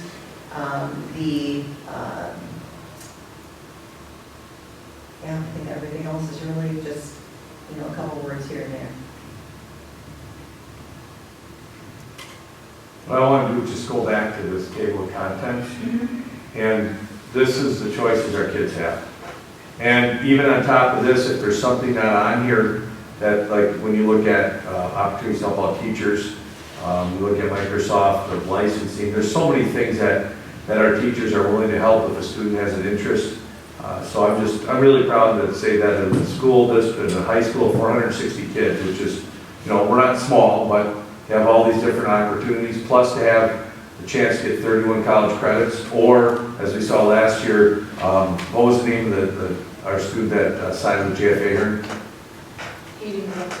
Thank you. Yep, and then from Hayden Grasser. We also had even a couple of years ago, Krupp, not Cody, Cody. No, not Cody, not Colton. Connor, thank you. Connor Krupp he left school and got into electrician and started to get into apprenticeship. So there's so many different ways that kids could go to get successful and opportunities to learn. So it's pretty cool. And I also want to talk about study halls. We have a study hall teacher named Miss Christy Zagar who just gets things done too. So kids that utilize study hall really get a lot of value out of those things too. So Yep, skills tutor. Yep. So we place students in skills tutor where we just need a little extra. Yep. One of them's got long hair and lives with me, so it's a very cool thing. Yep. So. Can I ask one question? Just in talking with a couple other educator friends of mine at a college thing recently, they were surprised that a district our size only has one foreign language available to students. There was always French and Spanish back when I went here. Was there a reason? Yeah, we did years ago. Amy taught French when she was here. We just have not had the capacity to fulfill 2 languages. And talking to several schools, I think that's very common. In Fox Valley, they have Cascade, a learning network online, and it's still quite prevalent. For whatever reason, in our area, it has not run. I forget what we used to be called when I started here, but hardly anyone used it, and not a great fit. So once in a while I've had a couple kids, we just haven't had the numbers to do that. Okay. I mean, there could be a possibility in time, but right now we have. That's Just lack of interest. Lack of interest. And there's course options. It's not called course options anyways, but there is some early college credit now, which is one of the policy changes. So if we don't have something the kid wants to do and they can fit into the schedules, we can also utilize UW, Fond du Lac, Oshkosh, or MPTC to do that too. Or another high school. They can, we do have students who do that. We have one student who's taking, and it is a language course, but it's not a French, German, I forget what it's called. But it's a language course. But, the hard part too, sometimes for students who want to do that, is trying to fit that in with everything else in your day, which is not easy. And plus, then they've got to transport themselves to another building. It's an option, but I will say it's not easy. We've continually asked Fond du Lac High School to change our schedule, so we're going to see it. So it's really not on us, it's their ability to switch. Agreed. Can you start like a Spanish class like in kindergarten? Waukesha does that, Waukesha, maybe it's not Waukesha. There are several that Now, there's immersions classes too in schools in different districts. There's a lot of things we can do. Maybe with the learning lands, maybe they'll have to speak those languages. I'm pretty good, but I don't know. Don't put me on the spot. All right. So any questions from the board on this? I scanned through it and I'm always amazed at the options that we provide for our kids.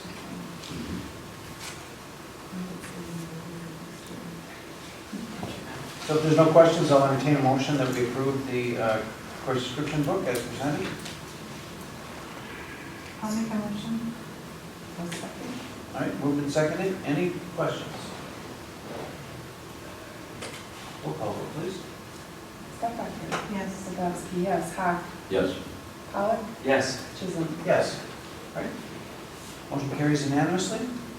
Item number 2, discuss and consider waiving the second reading of policy edits, deletions, and additions for the policies. What that is if the board's pleasure is to do that, then we do not need to, we do not have to do this again. We've done that before. If there was a new policy or something that was more, I won't say controversial, but has more public interest, I definitely would recommend that we have it on 2 consecutive board meetings. But it means that it's the 27-2. There really wasn't anything that was substantial. The only changes are, as Samantha said, early college credit. That's kind of cleaning up a lot of language and taking out some other policies. That seems to be something that's the policy du jour. That's changed like 4, 5, 6 times in the past few years. So I think we're just staying on top. That's one of the things I love about Neola is we get to stay on top of those things.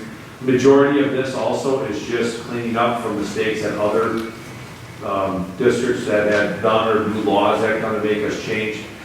One of the bigger items is that we haven't done yet is we do not have this policy. I'm going to be working with Sean and Chief on that, and then school resource. I think it's important because right now we kind of have a handshake deal. The district pays half of the employment, they pay half, but it doesn't say specifically what they do. So that's what this will do. And I think it'll be a really good thing. So regardless if it's Sean or whoever else it is, there'll be specific guidelines of what the roles and responsibilities of that SRO and expectations are. I just haven't had time to meet with Sean. But the rest of them, I sent this to you. A couple things can happen. First off, look at the motion or the idea of waiving the second reading. The second thing, if that's okay, if you want to move forward. But the second part is, we can talk about these things. If you want to have more time to look them over, you're more than welcome to say, hey, let's come back in December and look at them. If you have any questions, I'm cool with that. I also sent you your login and credentials to the exciting world of Neola and draft policies where it's riveting. But isn't it fun how you can type in things and you can see all the ones that we have? Well, I can't because I couldn't get in with the login. You have to use the link he sent the email before and then use the credential he sent you in that email. But my link didn't work either. I'll get you a different link there. So the first link, but the second one, that's on.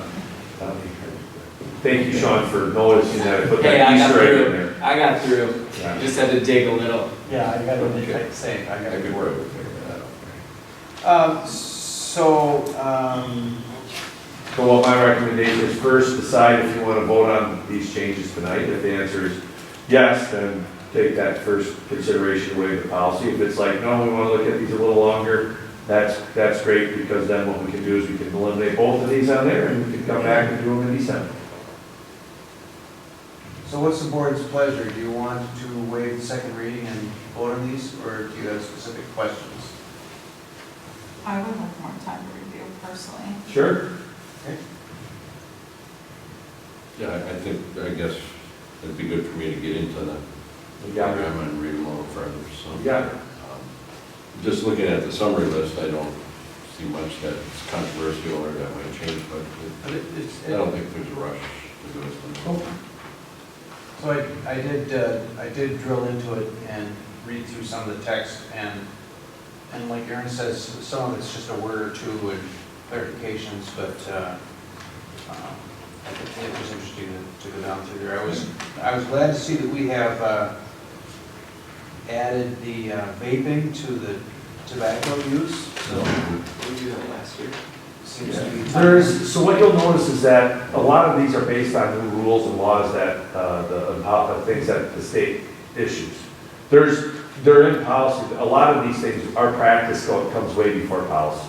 On how we look at, because our handbook is it's set to, that lists some things, but there's also other things, like it actually says other things that are deemed inappropriate or whatever, so we can do those things. So we're more in action because of the way our handbooks are, we can, with our students, we have a lot of, we can be proactive, so. But yeah, so we can move on, I'll get you those. What I'll also do then, since you have your logins, I'll make sure that you have the link that works properly. When we meet with Richard and we do all the other updates, we'll let you know right away that they're all in there, so you can dig in there. What I will do then in December is I will have a meeting at 6 o'clock then, and we can have them one earlier, and I'll go through all these if you want to, and then we can talk about what they are, nothing else that helps us learn about some of the policies, and then that way our regular board meeting can go pretty quickly, so if that's something that the board would like to do also.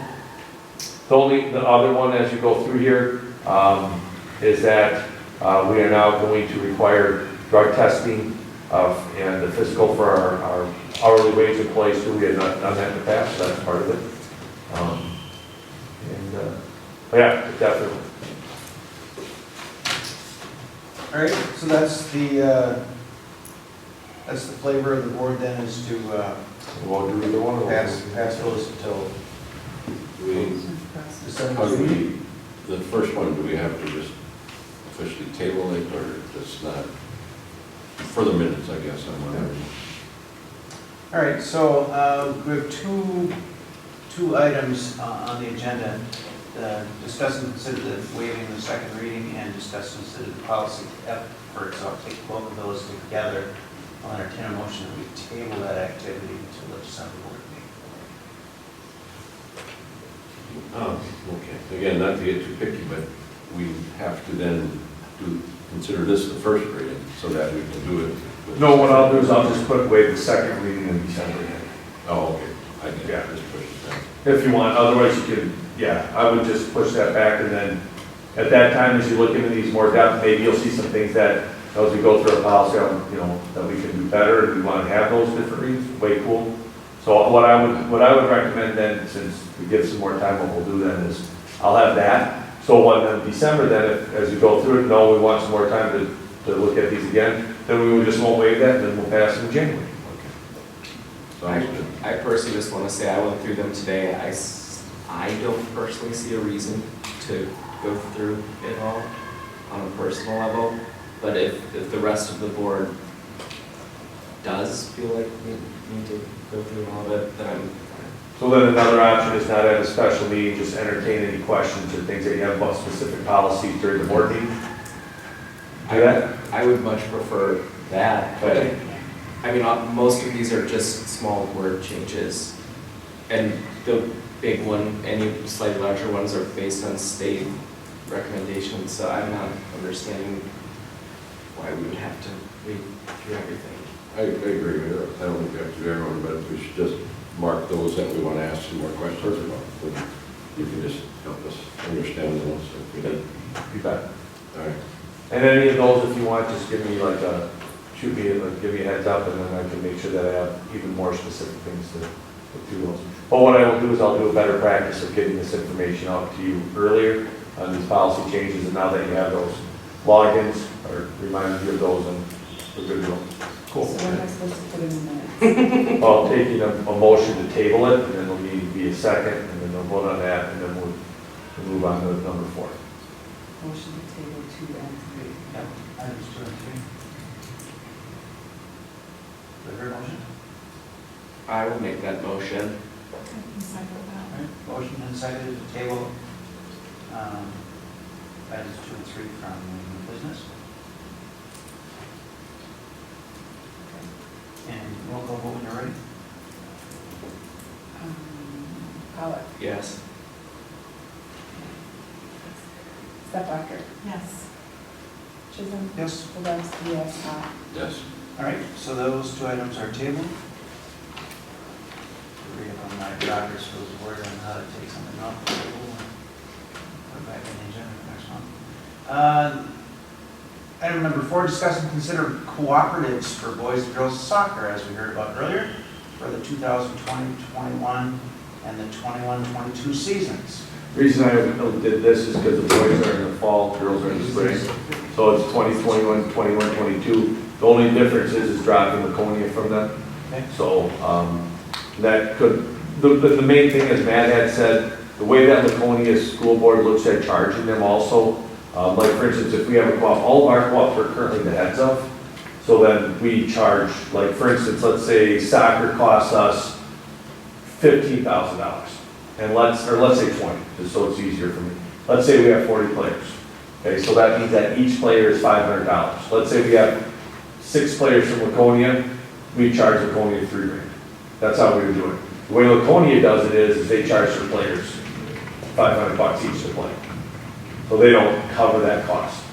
So if they want to play, then they charge and then they fundraise and do all that kind of stuff. So Oakfield doesn't do that. I don't believe the Springs does that.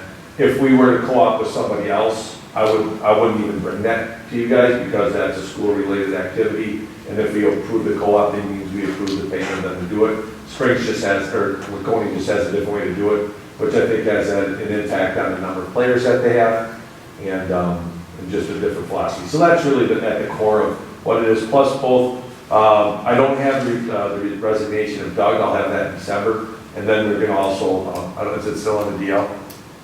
Okay, then Ramsey's also going to resign from girls soccer, but both of those, but if we look at Ramsey and Tony, both of them would say, as you go through a year, you go to Division 2, there's just no chance. And it's not because we don't try hard, it's you run into all these suburban Milwaukee, Green Bay, Madison schools that they club the whole time. You're playing against kids that have had so many touches that it's cool, but we want our kids to do so many things, so we have a better opportunity if we're in Division 3 than 4, but because you put all those enrollments together for Division 2. So those are the 2 reasons. Number 1, the difference in philosophy of paying, which is causing some numbers to go down. And then, but the other one too is that we're not getting a lot of value from them. So it's pretty, I think it's great how the co-ops work and how we look at that.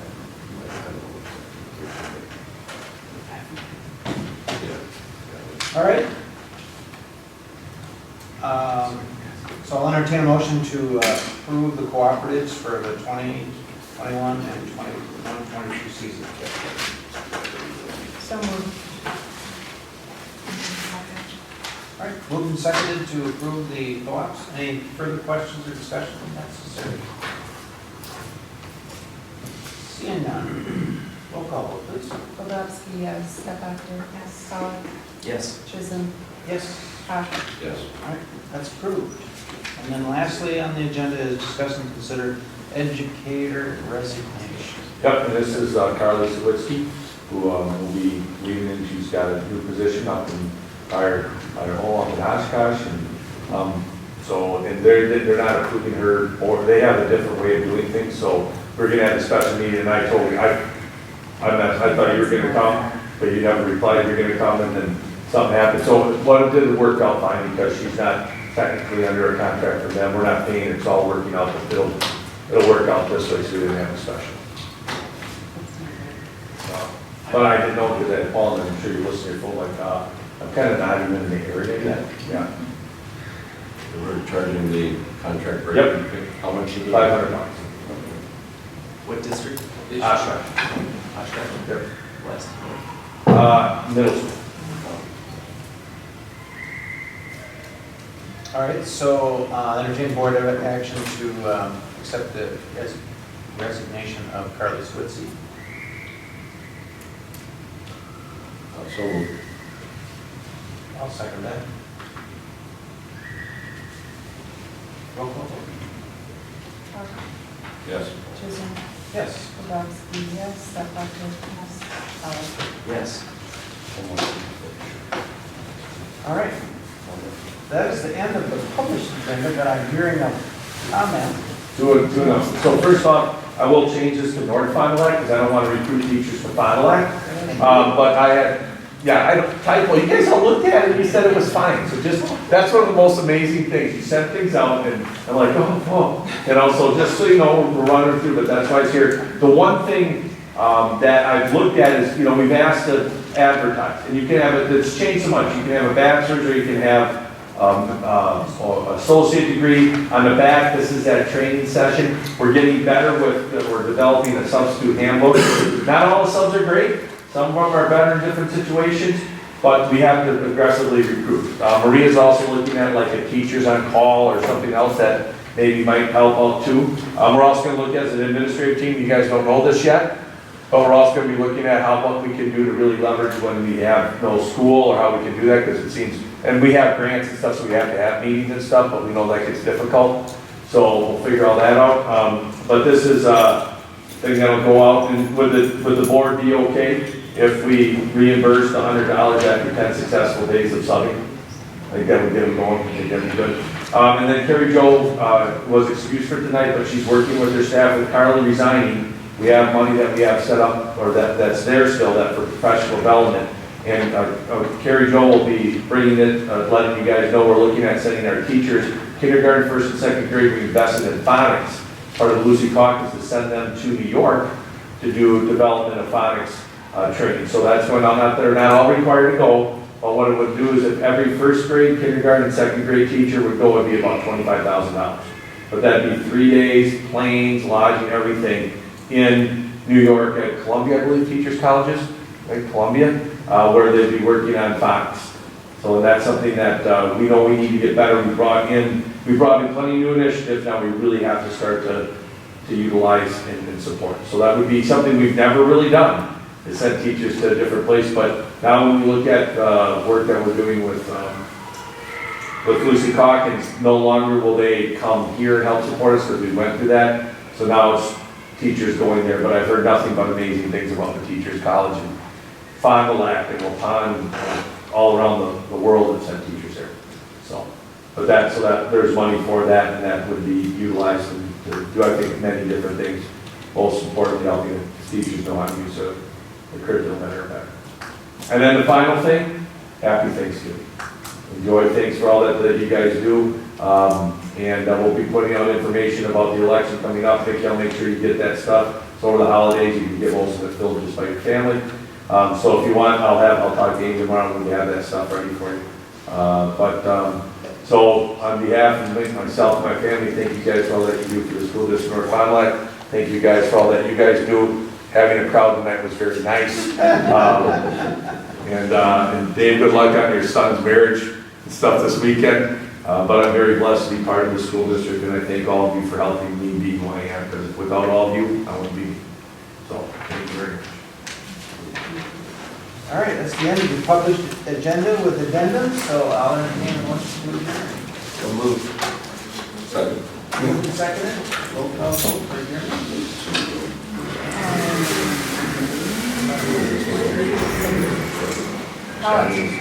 Yes. Yes.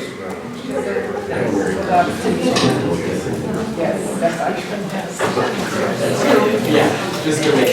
We are adjourned, thank you very much.